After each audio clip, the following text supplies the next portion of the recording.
Hello friends, केम छो? तमने बधाने मारा जय अंबे। तो हूँ आज बनावानी छूँ ढेबरा। अमारे त्यां वरसाद खूब ज छे, नॉनस्टॉप 2-3 दिवसथी पड़े ज छे, एटले शाक कशुं छे नहीं घरमां। तो पछी विचार्युं शुं बनावुं, तो पछी जुवारनो लोट पड्यो, बाजरीनो लोट पड्यो तो हवे एना हूँ थेपला बनावुं छुं। तो हूँ तमने बतावुं एनी रेसिपी। तो आ बाजरीनो लोट छे, मैं आवो वाड़को छे एनाथी 1.5 वाड़को बाजरीनो लोट लीधो छे અને આ 1 વાડકો ઘઉંનો લોટ લઈશ। ઘઉંનો લોટ હજી ઓછો એડ કરવો હોય તોય ચાલે તમારે, તમારા ટેસ્ટ પ્રમાણે। પછી આ છે લીલા મરચાં જે એડ કરી દઈશ, આદુ મરચાંની પેસ્ટ છે,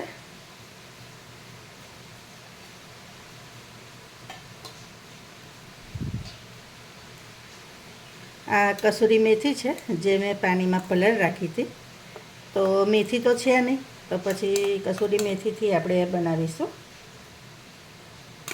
तो ये बधी लई लईश, एनी फ्लेवर पण खूब सरस आवे छे, तो ये पण लई लेवाय तमारथी। 1 चमची जीरुं एड करीश, अजमो छे 1 चमची, एना हाथेथी मसळीने लेवानो। 1 चमची धाना जीरुं है,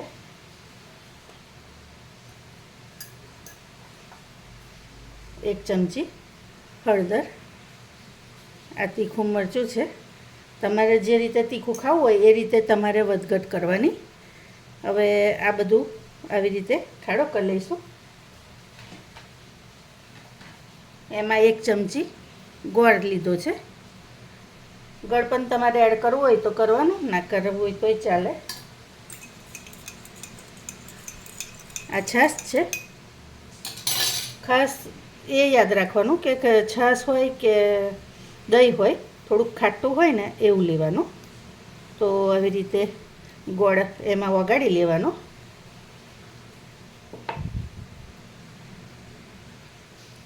હવે ગોળ વગડી ગયો છે, હવે 1 ચમચી મીઠું એડ કરી દેવાનું, 1 ચમચી તલ છે એ એડ કરી દેવાના। હવે તેલ 2 ચમચી મોટી એડ કરી દઈશું આપણે, અને હવે આ બધું આપણે મિક્સ કરી લેવાનું।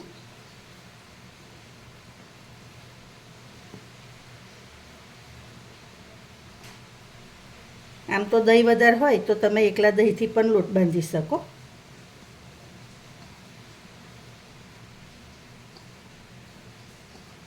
હવે આનો બહુ મીડિયમ લોટ બાંધવાનો, બહુ કઠણ નહીં ને બહુ નરમ નહીં।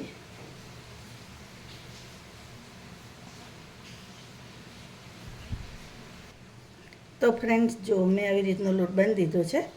હવે એને હું 2 મિનિટ રવા દઈશ, વધારે નહીં રહેવા દેવાનો, ખાલી 2 મિનિટ। તો આ ગોળ થોડોક આખો હોય તો ઓગળી જાય એટલે રવા દેવાનો।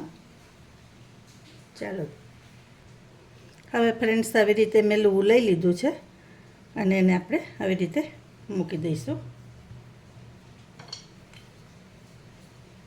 એને હલકા હલકા હાથે વણી લેવાનું।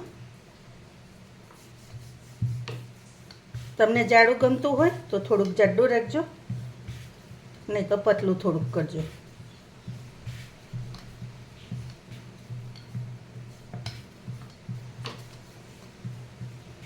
આના શક્કરપારા પણ ખૂબ સરસ બને। આવી રીતે અહીંથી ચોરસ કકડા કરી કાપી લેવાના અને આમ અને ચોરસ કરી અને પછી એને તમે તરી લો ને, તો બહાર જાઓ તમે કોઈ બી જગ્યાએ ફરવા તો પણ તમે લઈ જઈ શકો છો।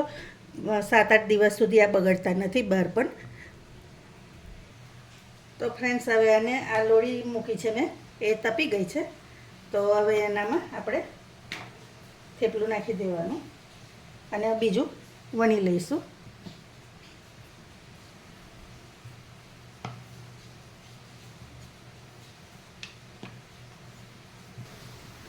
હવે આને આપણે ફેરવી દેવાનું।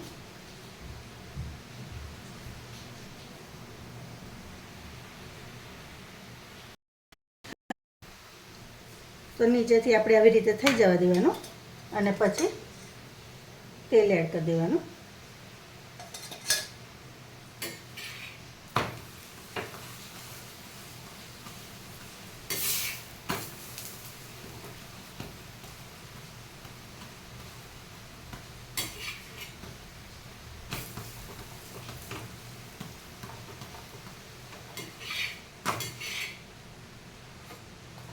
આવી રીતે આપણે બીજું પણ શેકી લઈશું.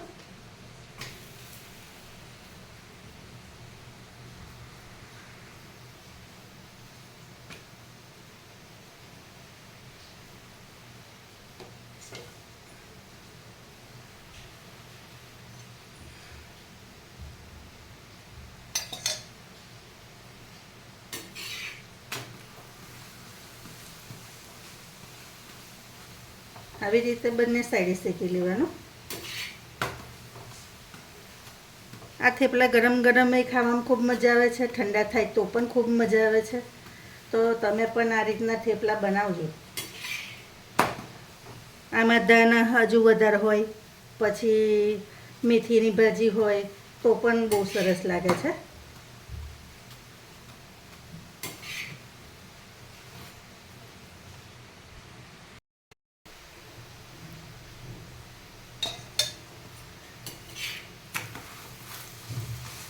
જો ફ્રેન્ડ્સ, આવી રીતે બનાવવાના. તમે જુઓ કેટલા સરસ થયા છે, હે ને? તો હવે હું થેપલાને સર્વિંગ પ્લેટમાં લઈ લઈશ. જો ફ્રેન્ડ્સ, આ થેપલા ખાવામાં ખૂબ પોચા લાગે છે. તમે જુઓ એકદમ સોફ્ટ છે અને તૂટી પણ જલ્દી જાય છે. જોઈ, ખાવામાં પણ ખૂબ સરસ લાગે છે. તો તમને મારી રેસીપી કેવી લાગી એ ખાસ કહેજો. લાઈક, શેર, સબસ્ક્રાઈબ કરજો. Thank you.